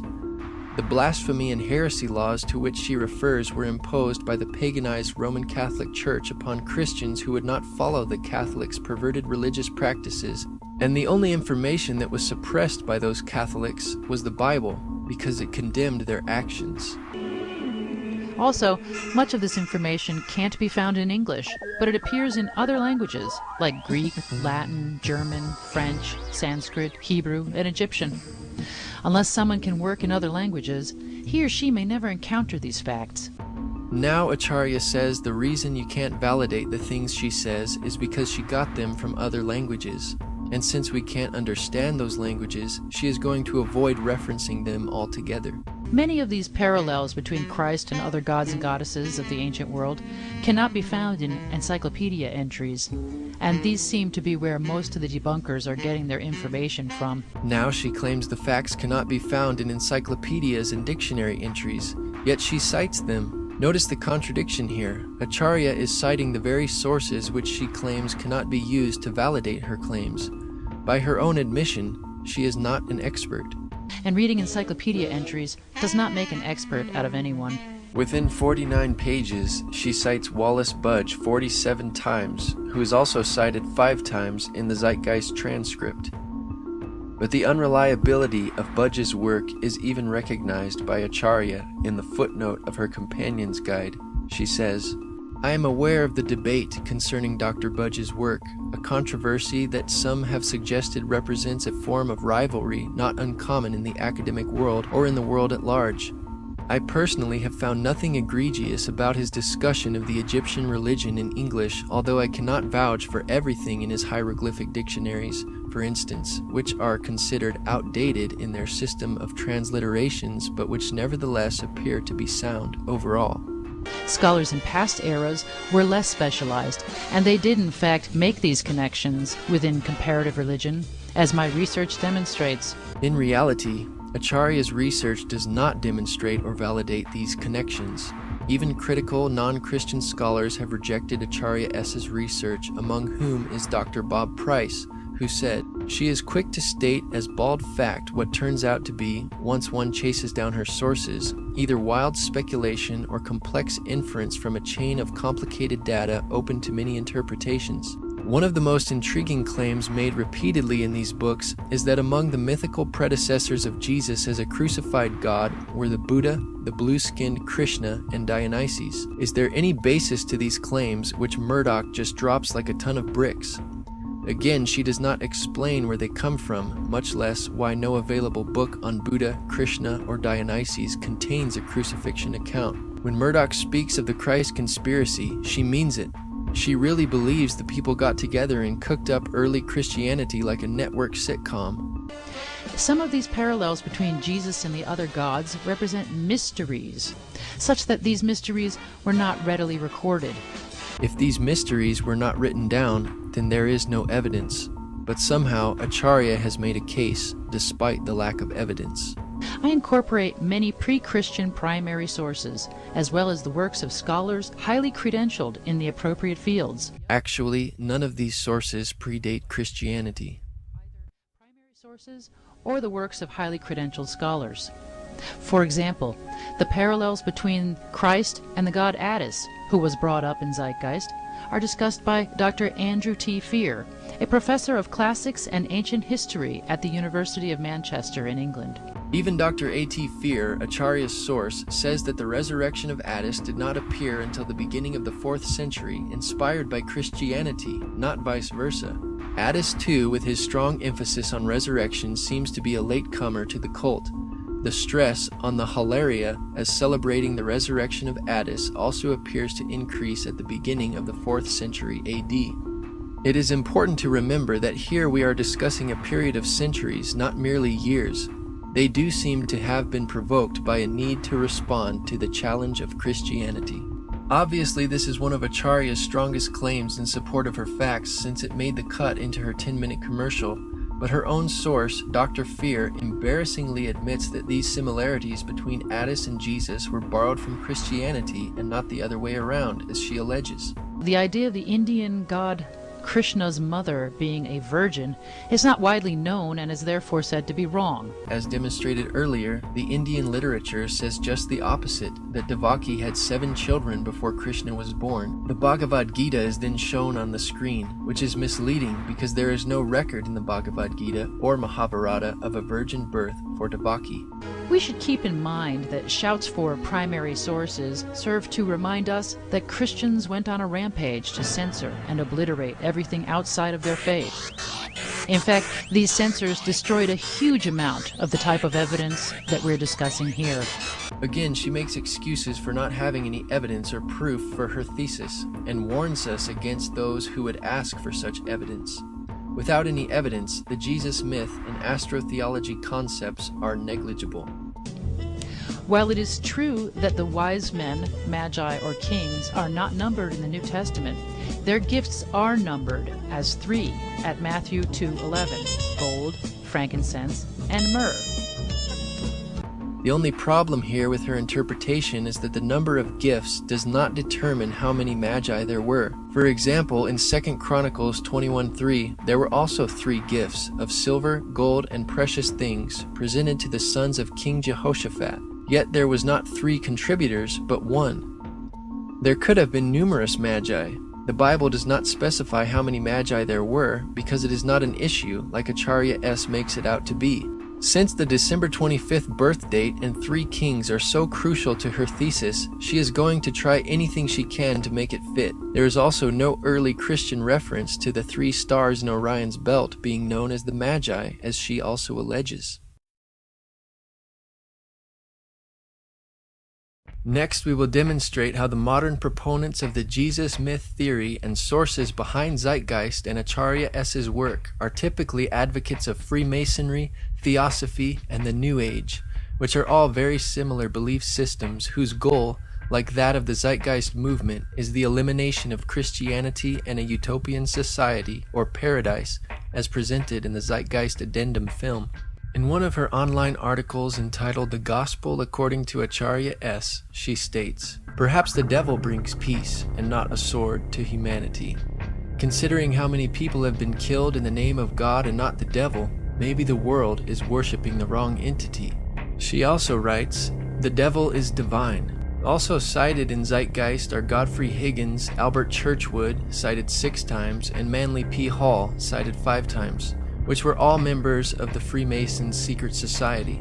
Manly P. Hall, a 33rd degree Mason, wrote on page 48 of his book, Lost Keys of Freemasonry, "When a Mason learns that the key is the proper application of the dynamo of living power, the seething energies of Lucifer are in his hands."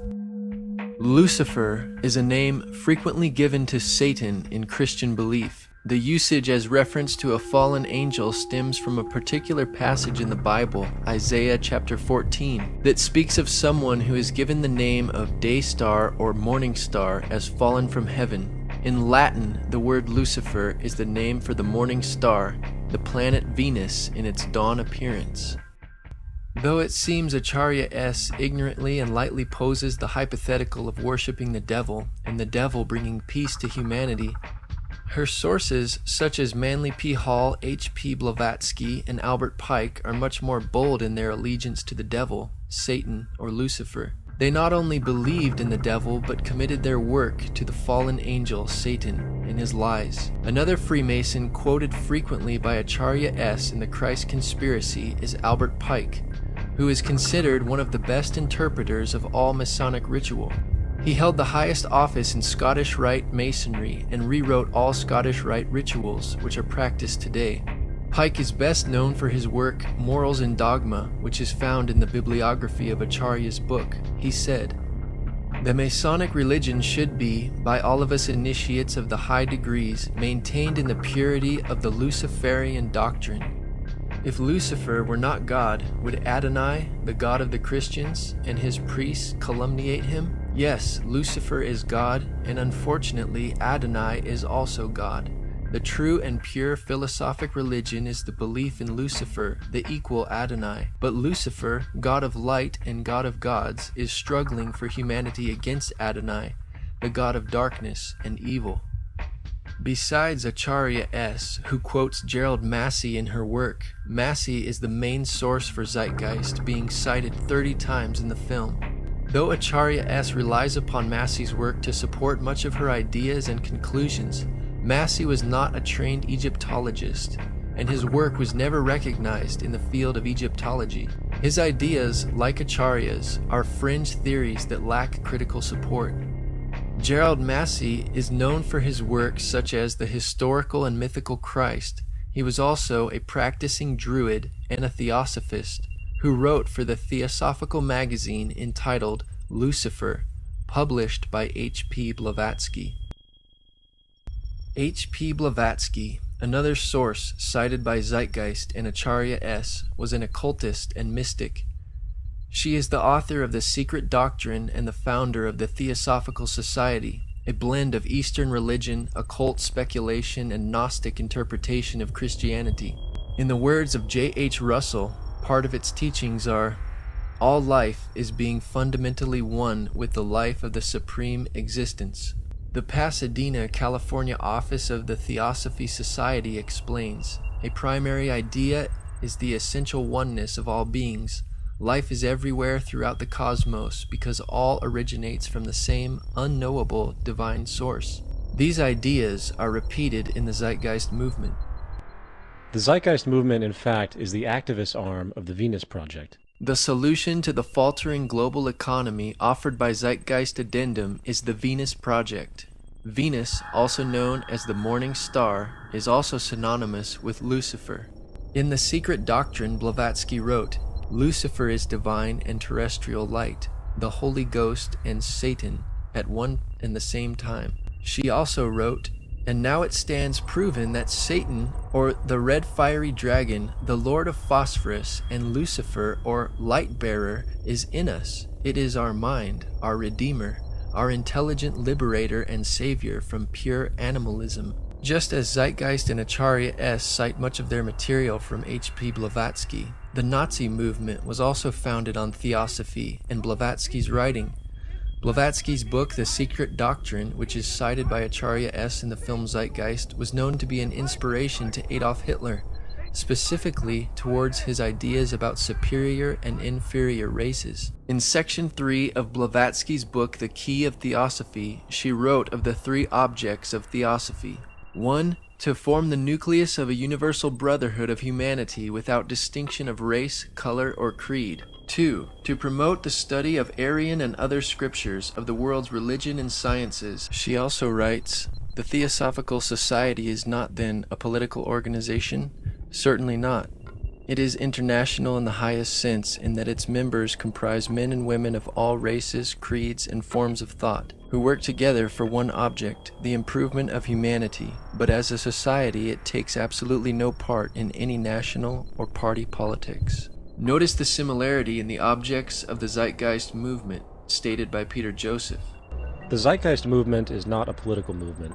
It does not recognize divisionary notions such as nations, governments, races, religions, creeds, or class. Rather, we see the world as one organism, with the human species as a singular family. What the Venus Project represents and what the Zeitgeist movement hence condones could be summarized as the application of the scientific method for social concern. Today, the modern New Age revival can be traced back to H.P. Blavatsky and the founding of the Theosophical Society. Blavatsky's prize pupil, Alice Bailey, developed Blavatsky's teachings into an organized system and coined the term New Age. Bailey taught that humanity must achieve enlightenment by realizing its divinity. Bailey's teachings are kept alive today by the Lucis Trust. The organization was originally called the Lucifer Publishing Company, according to a statement on their website, because Bailey considered Lucifer, the fallen angel, a positive principle, as did H.P. Blavatsky, whom they cite as a great teacher. Though Acharya S. is not a practicing Theosophist, Freemason, or Druid like her sources, she does demonstrate loyalty to the New Age movement, which is no different. On page 416 of the Christ Conspiracy, she says, "Despite the vilification of the so-called New Age movement, the fact is that we are entering into a new age. The age referred to in the gospel tale is that of Pisces, and through contrivance and duplicity, coercion and slaughter, the fish god Jesus, the Piscean solar avatar, has indeed been with us. But now it is the close of the age, and his time is over. As Hancock says, we live today in the astrological no man's land at the end of the age of Pisces, on the threshold of the new age." The Zeitgeist movie opens with a quote from Jordan Maxwell's Inner World of the Occult. The more you begin to investigate what we think we understand, where we came from, what we think we're doing, the more you begin to see we've been lied to. Maxwell was also heavily influenced by H.P. Blavatsky and Theosophy. Helena Petrovna Blavatsky? Right. Yes, I have all of her works. I think her best work was Isis Unveiled, Part 2, which is Theology. Right. Science. And that was an exceptional work. I think that Helena Petrovna Blavatsky, the Russian mystic, was a very wise and perceptive lady. Manly Palmer Hall, one of my very good friends. Manly Palmer Hall, one of my very good friends. This main authority behind Zeitgeist and proponent of the New Age, Jordan Maxwell, believes he was put here by aliens to start his own religion. He is also one of Acharya's sources for the Christ Conspiracy. 2 white glowing objects came in very slow. They were not flying as such. They appeared to be just electronically or magnetically floating. And as they floated overhead, 5 more came in behind them, and at that point I totally went ballistic. I decided to rent a convertible and drive back up to Area 51 by myself, and no one knew this, and go back out to where we had this experience by myself, which I did. About a month later, now we're at the beginning of summer, I get a phone call from Paul, my publisher, who lives in Escondido, right down by San Diego, and he's telling me about this young lady who was a past life regressionist, and he said, "You got to go see this girl, she's sensational." And she says, "Well," and I'm just telling you what she said. She said, "They are Pleiadians, and they have brought you here to do something, and you are ultimately going to be a emissary," was the word, an emissary for them. They're going to channel through you. They're going to use you, and they will speak through you. In the end, the most relevant change must occur first inside of you. The real revolution is the revolution of consciousness, and each one of us first needs to eliminate the divisionary, materialistic noise we have been conditioned to think is true, while discovering, amplifying, and aligning with the signal coming from our true empirical oneness. It is up to you. That depends on you and not somebody else. You yourself are the teacher and the pupil, you are the master, you are the guru, you are the leader. You are everything. Freemasonry, Theosophy, the New Age, and Zeitgeist movements all represent a relentless quest towards self-deification and the integration of all knowledge and spirituality in order to create a utopian society where all is one and one is all. The Bible is also in a head-on collision with this movement because, in contrast, it teaches that all is not one, all is not God, and human beings are not God. The Zeitgeist movement and Venus Project Utopia theoretically eliminates this problem of sin and human depravity, saying, essentially, that sin, evil, and crime is not caused by free will of individuals, but is a product of society, circumstantial experiences, and money. There is no such thing as a criminal. As repeatedly expressed, the monetary system generates corruption by its very construct. As far as society today, the most fundamental condition for offensive behavior is derived from the monetary system.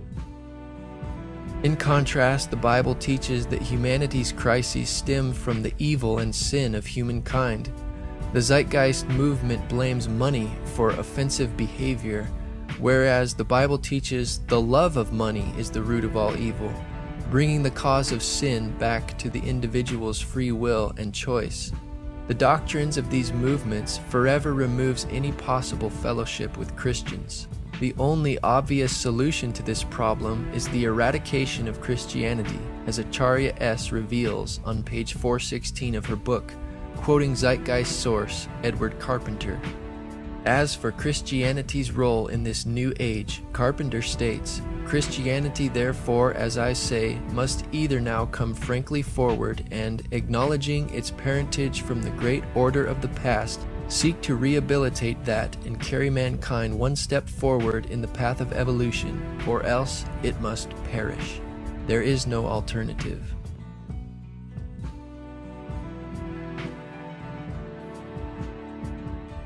The Apostle Paul cites the resurrection of Jesus from the dead and its subsequent effect upon all mankind as the proof that God exists, that Jesus is his Son, and that the redemption of all those who obey God and his word is assured by his personal triumph over the grave. Obviously, the Zeitgeist movement will label the resurrection another myth, as they do with Jesus' historical existence. A cardinal doctrine of the Christian faith is the death and resurrection of Christ. This notion is so important that the Bible itself states, "And if Christ be not risen, then is our preaching vain, and your faith is also vain." It is easy to take the previous verse from Paul's letter to the Corinthians out of context when it is not quoted in its entirety. Paul was making a point in rebuking those who said there was no resurrection, even though Jesus was resurrected. Paul said, "But now is Christ risen from the dead, and become the first fruits of them that slept." Yet it is very difficult to take this account literally, for not only is there no primary source denoting this supernatural event in secular history, awareness of the enormous number of pre-Christian saviors who also died and were resurrected immediately puts the story in mythological territory by association. Also claiming that there is no primary source denoting this supernatural event in secular history is inaccurate. Unlike Zeitgeist claims about the Jesus myth, the New Testament uses primary sources. The writers of the New Testament wrote as eyewitnesses from first-hand information. In addition to the non-biblical sources, the four Gospels are primary and authentic sources for the life of Jesus. Richard Bauckham, professor of the New Testament at University of St. Andrews, Scotland, wrote in his book Jesus and the Eyewitnesses, "The Gospels were written within living memory of the events they recount. Mark's Gospel was written well within the lifetime of many witnesses, while the other three canonical Gospels were written in the period when the living eyewitnesses were becoming scarce, exactly at the point in time when their testimony would perish with them were it not put in writing. This is a highly significant fact, entailed not by unusually early datings of the Gospels, but by the generally accepted ones. We imagine the traditions passing through many minds and mouths before they reach the writers of the Gospels, but the period in question is actually that of a relatively, for the period, long lifetime. Religious belief has caused more fragmentation and conflict than any other ideology. Christianity alone has 34,000 different subgroups. The Bible teaches Christians to be unified in love, regardless of how many professing Christians today behave contrary. Concerning church subgroups, the Apostle Paul spoke against the Corinthian church creating divisions and strife, saying it was carnal to do such in 1 Corinthians 3:3-11. Christianity, along with all other theistic belief systems, is the fraud of the age. On the contrary, Part 1 of the movie Zeitgeist is in every respect a fraud. This film professes to present the authoritative truth on what Christianity and pagan religions teach, yet genuine academic research and scholarship blatantly refutes the vast majority of these claims and strongly supports historic Christianity. In terms of Peter Joseph's ludicrous astrological and historical assertions, there is truly nothing new under the sun. The point raised by Zeitgeist about the Book of Revelation and the end times is important for the reason that this constant talk by Christian evangelicals may actually bring about Armageddon by setting up Christians to do battle. And I firmly believe we must not let that happen. Anybody who professes to be a Christian and does battle, as Acharya put it, is a wolf in sheep's clothing, a false prophet which is known by their fruits, according to Jesus in the Bible. Jesus disarmed every Christian by his words to Peter when he said, "Put up again thy sword into his place, for all they that take the sword shall perish with the sword." Though many wars have been fought in the name of Christianity, these wars were in direct disobedience to Jesus' commandments. Jesus said, "Blessed are the peacemakers, for they shall be called the sons of God." Jesus taught to bless them that persecute and curse you and love your enemies. The Bible says that God hates people who love violence in Psalm 11:5. John the Baptist said to do violence to no man in Luke chapter 3 verse 14. Thus the Bible leaves no exceptions for a Christian to do battle if they are to obey its teachings. Commonly, people misunderstand the difference between the Old Covenant and New Covenant. The New Covenant is God's revelation to all mankind through Jesus Christ, his Son. The Old Covenant had symbols and shadows for the Jewish people of the New Covenant. Circumcision was a symbol of spiritual circumcision of the heart. Solomon's temple was a symbol of the spiritual temple of the church. The Old Covenant had its laws written upon tablets of stone, while the New has Jesus' commandments written upon his people's hearts. And the physical battles in the Old Testament were a symbol of the spiritual warfare against sinful flesh, which does not involve physical weapons of warfare. Contrary to Acharya's interpretation, the book of Revelation is clear in that the beast or evil world empire is given power over all nations to make war with Christians and overcome them. Jesus authoritatively told Pilate, "If my kingdom were of this world, my servants would fight," implying that his kingdom is not of this world, and this is why the true servants of Jesus do not fight. Jesus also said, "From the days of John the Baptist until now, the kingdom of heaven suffers violence, and the violent take it by force." The only way to recognize a true Christian, according to the Bible, is by their love, because God is love. Regardless of whether or not somebody calls themselves a Christian, Jesus said, "The word that I have spoken, the same shall judge him in the last day."